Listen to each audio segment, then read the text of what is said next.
morning, everybody. Welcome to the Victoria Room on a wet and windy February morning, March morning even.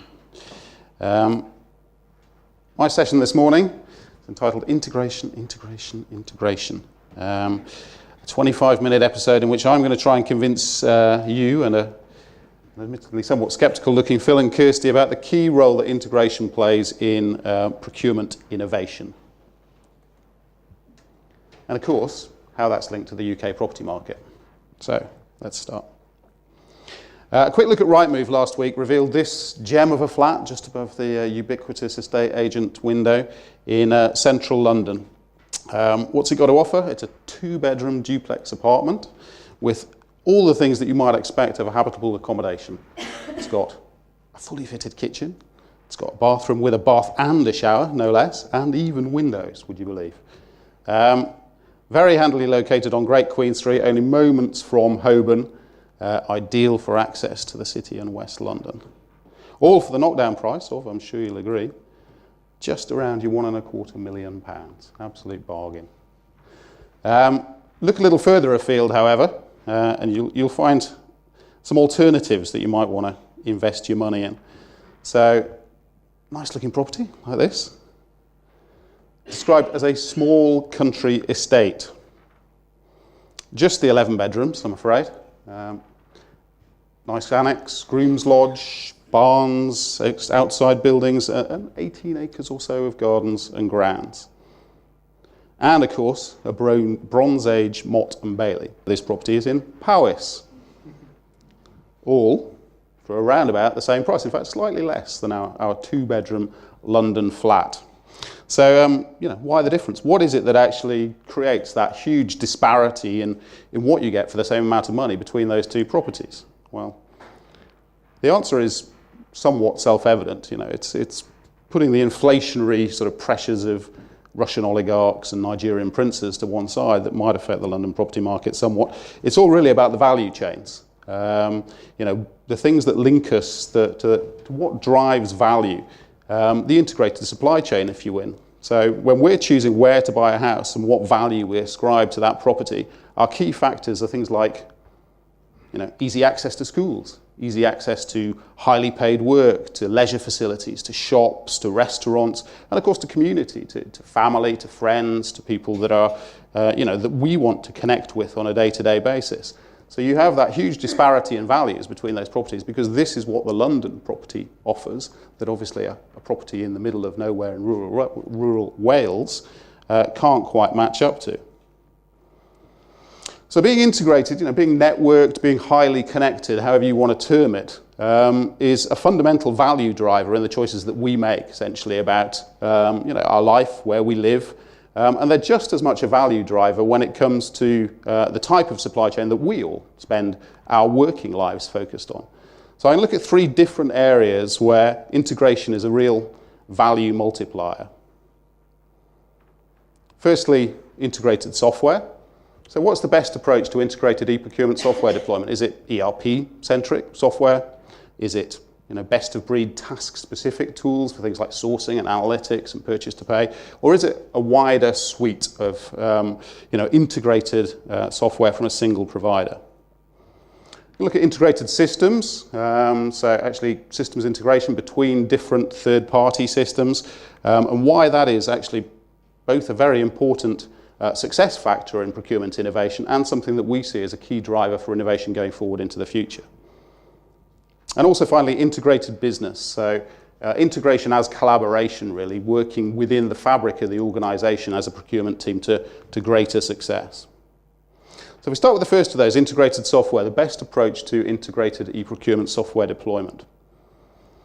There's a massive evidence, really, that comes from, I suppose, vendors like us, comes from customers like you, comes from analysts like Gartner, that points to kind of the wholesale move away from task-specific procurement software to full suites capable of automating the entire purchasing process. And whether that's something that you're looking to do now or it's something that you're going to build to in the future, that view of a single solution provider is something that we see a real shift towards in the market. I don't know whether any of you are familiar with this. This is something called the Gartner IT clock. or market clock. They do this in quite a range of different IT verticals, and e-procurement is one of these. So this is their e-procurement market clock. And it offers a really interesting insight into what sort of the world's leading analysts, and obviously ultimately their customers, see as being the future direction of technology in this space, given this particular focus on this clock here. So quite difficult to make that out, so I've actually expanded those different areas.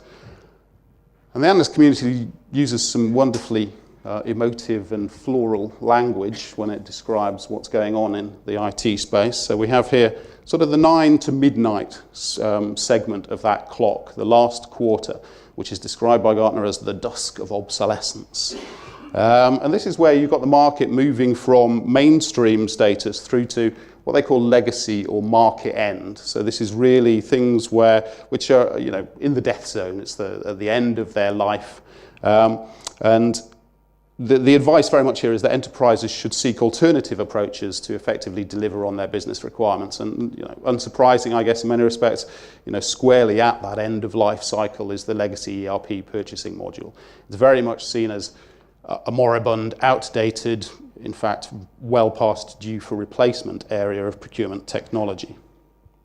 If we move slightly back through the life cycle or through the clock, so here we've got the 6 to 9 segment. We've got here, I did mention, the zenith of industrialization. Again, nice floral language. So this is where the market moves from kind of mainstream to what they describe as mature mainstream status. This is where you have highly commoditized solutions, not a great deal of innovation, and really the key sort of driver here that you might invest in or keep a solution that's described here is really low cost. It'll do a job, but it won't do the best job or anything even like the best job. And here we see things like P-card programs, the more modern ERP purchasing modules, and things that really have fallen out of fashion, I guess, in recent years, sourcing event managed services, for example, that we see very little of these days.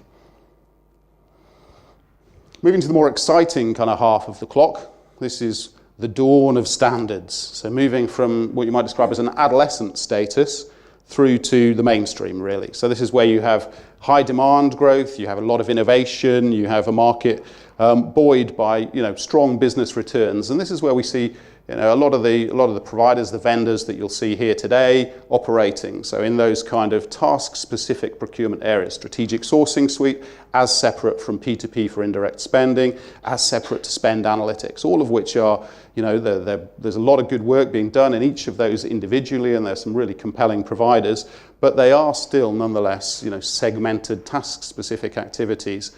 And the question mark, I guess, is, what's the value of actually bringing those together into holistic suites? And that's really where we see what Gartner calls the advantage area, where I suppose it's indicative of what's happening in the future. You've got the emerging leaders, you've got the highest levels of innovation, you've got the biggest future returns. And this is where we see the source to settle suites, or source to pay as we would know them in the UK, source to settle, kind of the American equivalent thereof. And other things like supplier-based management, or as we would term it, supplier information management, and procurement master data management, B2B networks. So really the kind of more integrated solution wholes, very much positioned by the leading analysts as this is where the market's going. This is what people are looking to invest in the future. This is where all the real interest is in procurement technology. So that's the analyst view.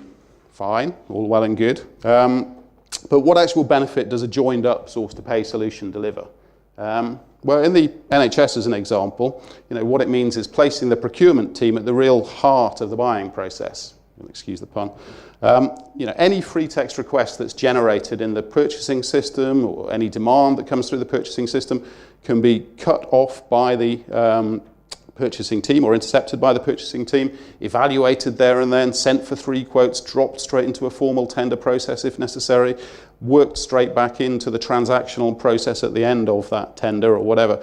And what that allows a small team to do, just a couple of people here, is to run 10 or more tenders a month on behalf of an NHS trust that brings in savings to them of about £1.5 million a year compound on a very mature savings organisation. So still managing to drive significant savings, really by merit of having a joined up source to pay solution.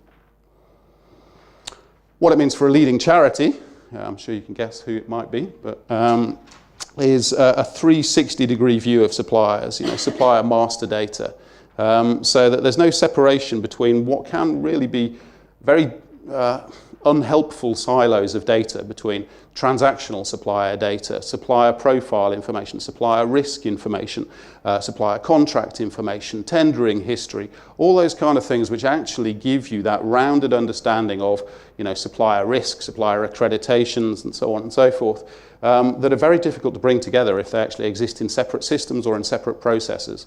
So by bringing that all into a single individual solution suite, what it means is that you get a much greater confidence that not only are your buyers or your employees buying from, approved suppliers, but an approved supplier that has its environmental accreditation obviously up to date and automated by the system, that it's a supplier that has up-to-date risk information, and so on and so forth. So you have a much better view of the supply chain, and obviously the same sort of benefits accrue as through the NHS example, being able to force compliance with processes which were hitherto rather ad hoc. If it's over £5,000 worth of spend, you've got to go to 3 tenders. If it's over 50,000, you've got to go to a full sourcing program.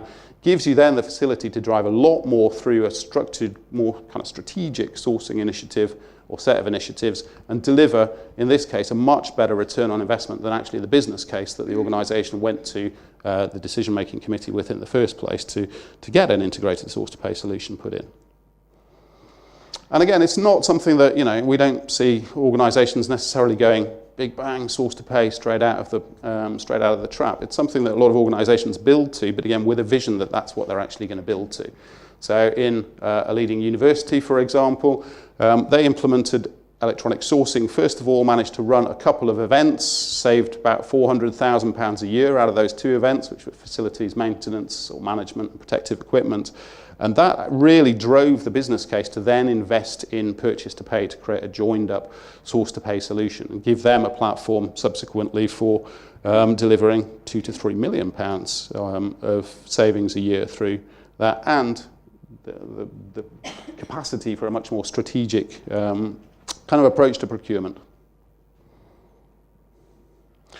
So integrated software, a complete procurement solution suite, makes a lot of sense, certainly from our perspective. What then about systems integration, actually integration between disparate systems? It can be a bit of a dry topic on the face of it, but actually it is so important to guard against failure and to look to the future of what we see leading procurement functions wanting to do in years to come. So naturally, any kind of purchase to pay, source to contract, source to pay implementation typically involves integration with back office systems. Usually the finance system as a given, very often more than one finance system, could be other systems as well, could be single sign-on, stock systems, data warehouses, whatever it might be. But it typically involves integration with certainly one or several systems. So what's remarkable then is, quite how frequently actually the process champions that are looking to implement a procurement technology solution kind of are unprepared for that situation. Not in terms of the RFP, we get an RFP that comes out with 500 questions about the IT stack and your integration capabilities and have you integrated with Oracle or Sun or whatever it happens to be before. So they cover off all of the mechanics of it, but the failure is actually to genuinely get the IT team involved in the process from the outset, not just as a spectator, but as a stakeholder in the process that you're looking to integrate or bring in new technology for. And if you fail to do that, if you are unprepared going into a project, then the outcome can be absolutely fatal. If the internal systems police, your IT team, feel that they've not been included in the process, that you're bucking their strategy, that they're losing control, then it's all too easy for them to actually kill a project. And we've seen it. It is the single biggest reason for failure that I've seen of projects not getting off the ground. It's the IT team saying, we don't have the resources to do this for 6 or 9 months, sorry. It's the IT team saying, okay, yeah, we can do that, but it's going to take us 140 days to do the integration from our side of the piece, and therefore suddenly the implementation cost that you've budgeted for is now double what it was because they're going to recharge your department all of that money, and they're going to do it at £1,000 a day. Very easy for them to kill off a project if you don't get buy-in from the IT team right the way through the process. So how do you do that? Two fundamental things. Firstly, of course, be inclusive. Make absolutely sure that your IT team is involved, it is engaged, it is supportive right from the outset, again, as a stakeholder, not simply as a spectator, but also give them a wider stake in the project. And that's something that we've worked to try and provide by developing our own integration platform as a service. What's that?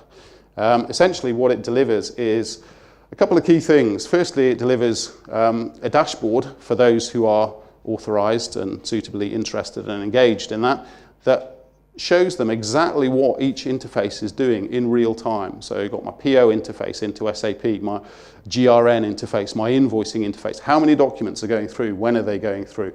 Have there been any problems? Can I stop that integration route? Can I restart it because my SAP system's gone down? So suddenly you're taking an IT problem where they're having to kind of trust a third-party provider like us to actually integrate with their SAP system or whatever, and you're giving them real visibility into that process. It's not just a black box where they have to be reliant on coming to us to understand whether there are any problems with the interfaces. So suddenly integration becomes a visible, quantifiable, measurable kind of process, where so often it isn't. And then moving beyond that, we then give them the facility to be able to actually generate their own interfaces and integrations to back office systems, so they can use that same tool set to deliver more interfaces between our system and their system, to deliver even interfaces between systems that our solution Web3 is completely unaware of. So we're giving the IT team a toolkit to actually take a stake in the integration and, of course, overall project delivery, which tends to give them a lot more buy-in to the process. So from a procurement perspective, you've kind of eliminated a major barrier to success. But much more than that, you've also opened up really a world of possibility to what we see as one of the next really big drivers when it comes to procurement innovation, which is the coming of age of big data. Being able to take in lots of different data feeds, lots of different information points from all sorts of third-party providers, not just the usual suspects. Yeah, I've got to integrate with SAP, but wouldn't it be great also if we could get tax information about our suppliers from HMRC, if we could get risk information from Dun & Bradstreet or DueDil, if we could get director movements from Aula, for example, and bring all of that together to create a much more informed understanding of our supply chain and the way in which we deal with that supply chain. So coming back to our property theme, Phil thought he'd got away, but we tracked him down. Just to give a brief example of what I mean, we've got a house building client at the minute that is implementing source to contract and supplier information management. So again, they're right at the start of that whole source to pay journey. Not yet looked at P2P, but of course, on the one hand, they want a very strong tactical solution there. They want something that's very task-orientated, yet it's an intuitive system that allows me to run tenders and auctions and drive down the cost of goods and services and deliver cost savings into the organization. But they also want to transform, with the same system, their supply chain data capabilities, the quality, the breadth of the data that they've got on those suppliers. So when we put source to contract in, we also overlay that with that Connect integration platform as a service. And that gives them the facility to then be able to link into Companies House, to VAT checking services, to bank address lookups, to supplier risk indicators, all of which gives the procurement team and ultimately the business a much better understanding of risk and supplier profiling, obviously a much richer and importantly accurate and up-to-date data set of their suppliers. But it also feeds back to advantage for their end users as well. So in this case, for example, we've got postcode lookups, real time against all suppliers, so that if I'm a site manager in Jesmond in Newcastle, I can go straight into the system and create a profile of all of the kitchen fitting suppliers within 50 miles of my postcode that might be able to work on the project that I'm currently running in Jesmond. So again, you're creating a much richer user experience by giving much better data back into the business and then out to those users through an integrated source to contract solution rather than just a system that allows you to run tenders and auctions. So think hard about integrated software and your strategy for systems proliferation. Take a big account of what systems integration demands your plans will involve in the short and longer term, and plan around those. But also in the third subject area here, there's something that we talk about a lot with customers and with prospects, is integration into the fabric of an organization, integration as collaboration, if you like, integration on a personal level. Procurement really does need to be deeply integrated into business fabric, A, really to be successful, and B, to make the business aware of your successes.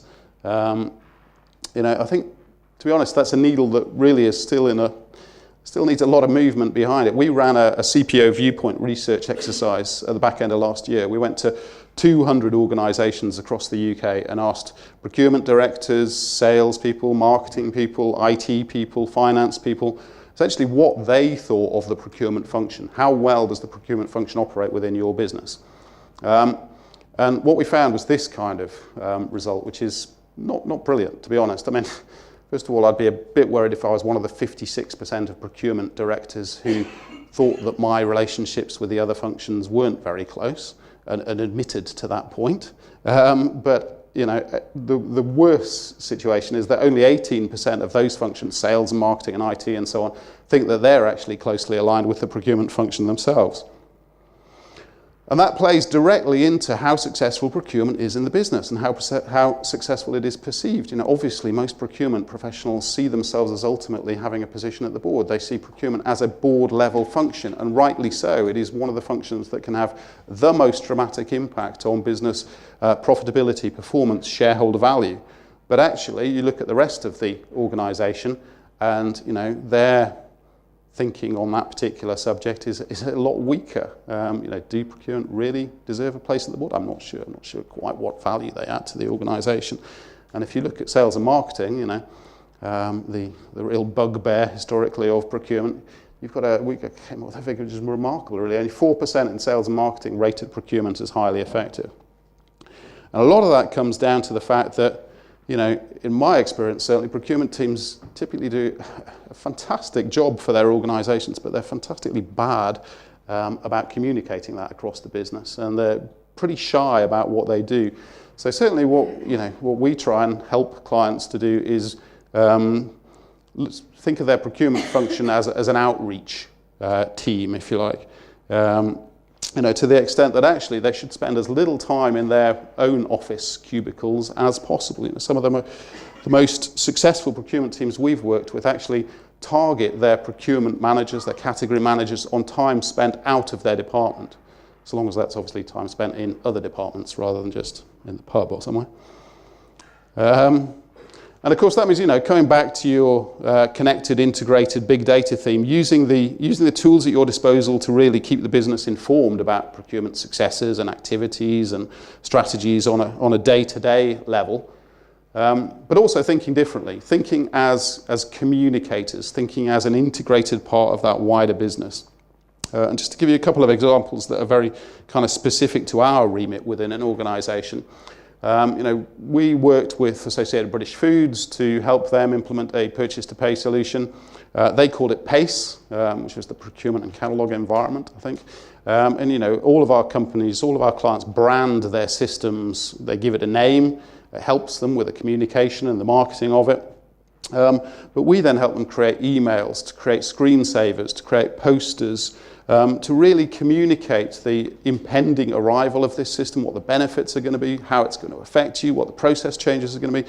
So that, in this case, it's really a change management and awareness campaign, but it's the kind of campaign that should really run across all procurement activities, to my mind. Being able to get the business at large to understand the value proposition that procurement brings to the business is as fundamental as delivering on that value proposition in the first place. And the same with another client of ours, Universal Music, where, again, we did the same kind of thing with emails, with screensavers and so on, but even to the extent of actually delivering this Buy Now button, which linked in, you plugged it in via USB into your computer, you just hit that button and it would automatically launch the web browser and take you straight to the procurement portal URL. So you're really doing a marketing job to say, look how easy it is to actually buy compliantly. Look what we are doing as procurement to make your lives easier, to make you more successful, to make sure that it's absolutely as straightforward as it possibly can be to buy compliantly from the right suppliers at the right prices. And the upshot of that is you get figures like this. And this is as much about communication, as much about integration and collaboration across the business as it is about technology and putting the right tools in place to deliver those kind of outcomes.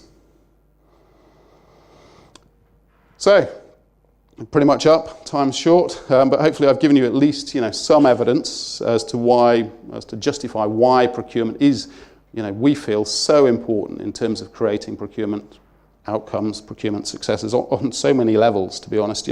It's a word that's central to our thinking. It's one that underpins our business success. It underpins our whole ethos of integrated source to pay, whether that's something that's a reality for you in the short term or something that you are looking to build to over months or years to come. So if any of that makes sense to you, please do come and visit us. We'd love to talk to you more about it. You can come and see us on the stand in the exhibition hall, of course. Visit us on the website, visit us on tour. We'd be happy to visit you over a cup of coffee, whatever your location. Thank you very much.